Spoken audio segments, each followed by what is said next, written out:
The following story has been brought to you by StoriesToInspire.org.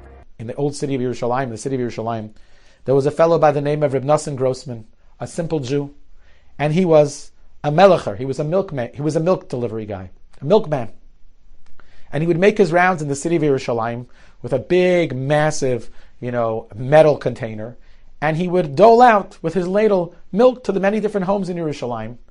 And it wasn't a lucrative parnasa, but it gave him enough to live a very simple life. And things were kind of okay until one day, Nosson Grossman fell ill. And now he was hospitalized, and there was no one to do his route. That ended his stream of parnasa. But to kind of make things worse, a fellow by the name of Pinchas Ravitz, who was his competitor, picked up his route and began to deliver milk to those same people. He heard about it when he was in the hospital, but he said, listen, they have to have milk. What am I supposed to do? I can't stop him. He's not doing anything wrong. But he had no idea what would be. What's going to be with his parnasa? He's going to come out of the hospital. Who's going to support his family? Anyways, with Hashem's kindness, he had a refuah shalema, and he comes home. The first night that he's home, there's a knock at the door. He goes to the door, and standing at the door is Pinchas Ravitz. And he says, how can I help you? Pinchas says to him, here. And Pinchas reaches into his pocket, and he pulls out a wad of bills. And he gives it to him. He says, what is this? He says, I did your route for you while you were sick. Here's the money that the people paid. No way, he said. It's not my route anymore, number one. It was my route, but you took my route. And second of all, that money is yours. You worked hard for it. He said, no way. From day number one, I never intended to take any money. I figured someone needs to be your substitute. Here, take the money. And Mr. Reb Nosson Grossman says, I'm not taking the money. And Pinchas Ravitz says, it's your money. I'm not keeping it. And they get into an argument. And they go to a din Torah. They go to a court case, to the Bezdin, to the Jewish court, to adjudicate this. Who's right? Is Nosson Grossman right, that it really belongs to Pinchas Ravitz because he did the route? Or is Pinchas Ravitz right because it's Nosson Grossman's route? And the Bezdin obviously had to issue whatever the psak halacha, the verdict was in this case. Could you imagine? Mi ka'amcha Yisrael. Two people come into court fighting. What are they fighting about? Each one cares more about the other person than they care about themselves. The unbelievably inspiring and beautiful story that illustrates a person that gets this principle. Somebody that understood ve'ela ha-mishpatim, that Matan Torah and Mishpatim are interconnected. They're one. And that was a fellow by the name of Joseph Beta. There's a gorgeous book written about him. Joseph Beta was a special, special person. And there's one story in there which is so remarkable. Joseph Beta sold linens.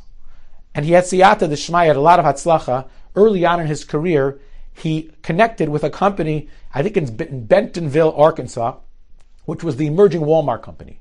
And they were purchasing their linen from him. And then eventually he stayed along with Walmart. And as Walmart began to explode and expand, so did his company, and he became a very wealthy person. One time, he decided he had to have an important meeting with the sales team in Bentonville, Arkansas, the Walmart sales team, so he decided to travel there. And he actually, incidentally, also asked his Rebbe, Rabbi Kanarik from Lakewood, if he could come along so he could have a chavrusa for the journey, and his Rebbe agreed. They go there, and the Rebbe comes along, they're sitting in the waiting room, I'm assuming they're learning. And all of a sudden, Joseph looks up, and he sees a man, a Jewish fellow, on the other side of the waiting room, and the man is pacing and seems so agitated. And he recognizes the man. It's his number one competitor in the United States. But Joseph was a man who had an open heart, who understood ve'ela ha-mishpatim.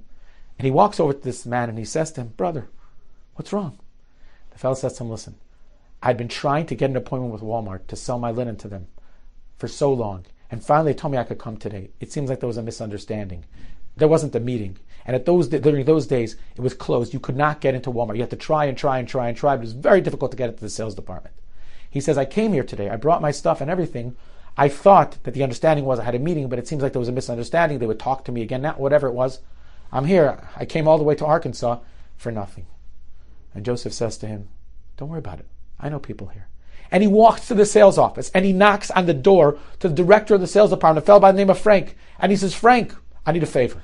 Joseph, we're supposed to meet soon. So good to see you. What's your favor before we have the meeting? He says, there's a guy out here in the hall, in the waiting room. He's my competitor, but he's a good guy. He's an honest guy. I want you to give him 15 minutes of your time. Maybe you guys can do some business together.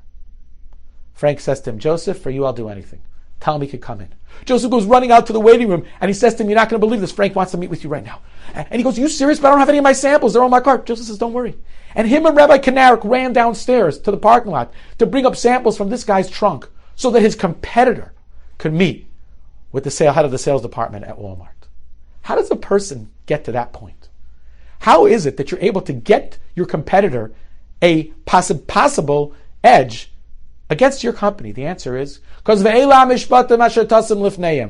you live your life with Anochi Hashem Lekecha, Hashem created the world. There's no other powers. And then your ve'ela hamishpatim, the way you conduct yourself in business from day to day with honesty, integrity, and bein adam l'chavere for another person, then you can even bring yourself to a level of Joseph Beta, which, by the way, if you haven't read the book about him, you should go out and buy the book about Joseph Beta. It'll transform your life. I think it's called the Chesed Boomerang. Bottom line is, that's ve'ela hamishpatim. That's how a person gets to that. Enjoyed this story? Come again. Bring a friend. StoriesToInspire.org